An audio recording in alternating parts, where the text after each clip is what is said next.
Vaza Jato. Força-tarefa de Curitiba usou filha de investigado para forçar a prisão do pai.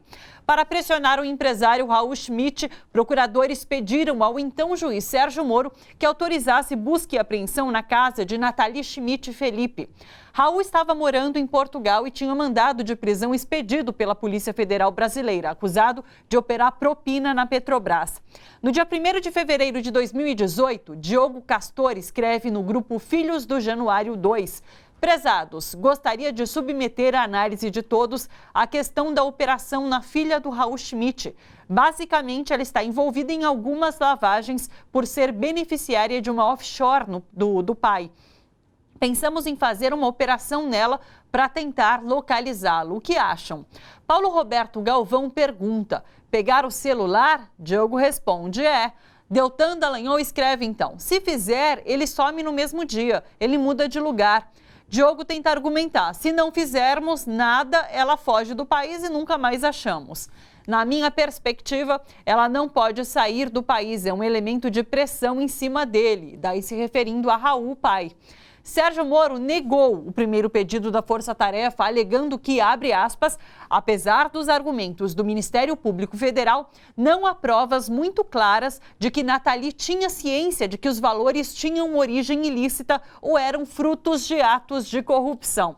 Os procuradores renovaram um idêntico pedido 3 meses depois e Moro autorizou, então, a busca e apreensão na casa de Nathalie. Ela teve celular e passaportes apreendidos também.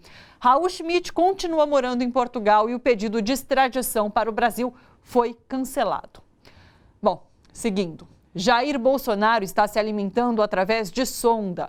A alimentação oral foi suspensa depois que os médicos diagnosticaram uma lentidão dos movimentos intestinais e uma distensão, um inchaço abdominal. As informações são do boletim médico divulgado hoje de manhã. Bolsonaro continua sem previsão de alta de um hospital em São Paulo, onde foi submetido à cirurgia de correção de hérnia no domingo. E a Justiça Federal de Minas Gerais determinou que a faca usada contra Bolsonaro integre acervo de um museu. Pois é. Na decisão, o juiz Bruno Savino diz ainda que todos os materiais que tiveram contato com o corpo do presidente no dia da facada, isso inclui inclusive curativos também, sejam enviados para se tornarem peça do Museu da Academia Nacional de Polícia em Brasília. Mais uma notícia: funcionários dos Correios e Telégrafos de todo o país estão em greve. Além de pedir reajuste salarial, os funcionários protestam contra a decisão do governo de privatizar a estatal. Quem comenta hoje as notícias com a gente é o jornalista Fernando Brito, do Tijolaço. Oi, Fernando, tudo bom? Boa tarde, Thalita. Tudo bem com você? Tudo certo. Olha, a gente achou que ia ter um pouco de recesso no noticiário com essa internação do presidente Jair Bolsonaro, mas as notícias não baixam enfermaria, infelizmente. Acho que tem um momento até anterior a esse, que é a exibição dos filhos presidenciais. Primeiro, o Carlos, vereador, com sua mensagem sólida, dizendo que a democracia não resolve os problemas da população, e depois a exibição quase que pornográfica do filho embaixador, o Eduardo Bolsonaro, de pistola na cinta, em pleno hospital, ao lado do leito do pai. Nós estamos vivendo um país que cada vez mais vai se aproximando do grotesco. E grotesca é essa notícia de hoje, de que a gente possa ter dentro da justiça brasileira, dentro do Ministério Público brasileiro, esse tipo de procedimento, de perseguir uma moça, uma senhora, para colocar pressão sobre o seu pai. No momento que o juiz declara que não há provas para uma ação de busca e apreensão, como desejavam, para a retenção do passaporte dela, e 3 meses depois esse juiz, sem nenhum fato novo, autoriza o mesmo processo, apenas porque o pai dela se encontrava em endereço incerto lá em Portugal, endereço incerto que, aliás, acabou sendo desfeito por ele próprio quando se apresentou ao tribunal para requerer o cancelamento do pedido de extradição, que foi concedido. Nós estamos nos aproximando de métodos bandidos no procedimento judicial. Isso deixa todo mundo numa situação de insegurança. Hoje mesmo, acabamos de ter agora, 1 hora atrás, essa notícia da suposta verificação das contas do deputado Davi Miranda, marido de Glenn Greenwald, que em todos os aspectos é extremamente estranha, porque trata das movimentações financeiras dele de abril do ano passado até março desse ano. Ora, ele desde o final do ano passado, e pelo menos certamente desde 1º de fevereiro desse ano, quando foi diplomado, ele é deputado federal. Não tem sentido o Ministério Público do Rio de Janeiro investigar contas de um deputado federal sem a participação da Procuradoria-Geral da República, sem pedido de autorização ao Supremo Tribunal Federal, como necessário no caso de deputados e senadores. É diferente do que aconteceu com Flávio, e de todos os procedimentos aconteceram quando ele era deputado estadual no Rio de Janeiro, antes da sua posse como governador. Agora, como senador, perdão. Agora, o que está acontecendo é uma absurda invasão de competência, a ação correndo de uma vaga de fazenda pública com uma desculpa para lá de esfarrapada, que é o fato de ter encomendado alguns exemplares de um impresso, numa gráfica de Mangaratiba, que estaria sendo investigado.